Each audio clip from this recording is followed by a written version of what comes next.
ایک بادشاہ بڑا کنجوس تھا، تو اس کے سامنے ایک شخص اکثر آیا کرتا تھا، تو کسی نے اس سے کہا کہ بادشاہ سے انعام وصول کرو۔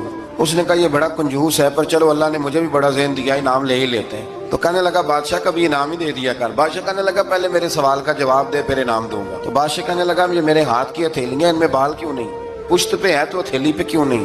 اس نے بھی پھر کمال ہی جواب دیا۔ کہنے لگا آپ سخی بڑے ہیں، وہ دے دے کے نا بال سارے گھس گئے۔ بادشاہ کو بڑا ہی غصہ آیا، پتا تو اسے تھا نا میں کنجوس ہوں۔ غصے سے کے ساتھ کہنے لگا تو تیرے ہاتھوں میں کیوں نہیں بال؟ کہنے لگا بادشاہ تو نے دیا بڑا ہے تو میں نے لیا بڑا ہے، تیرے دے دے کے گھس گئے ہیں تو میرے لے لے کے گھس گئے ہیں۔ تو اس کو اور غصہ آیا، کہنے لگا تو یہ جو سارے بیٹھے ہیں تو ان کے ہاتھوں میں بال کیوں نہیں؟ کہنے لگا بادشاہ تو دیتا رہتا ہے، میں لیتا رہتا ہوں، تو یہ ہاتھ ملتے رہتے ہیں، ان کے مال مال کے گھس گئے۔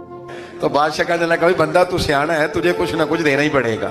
تو کچھ لوگوں کے نا مال مال کے ہی اللہ دیتا ہے، نوازتا ہے، پر ان کے حسد کر کر کے یہ ہاتھ گھس جاتے ہیں۔ ایک بادشاہ بڑا کنجوس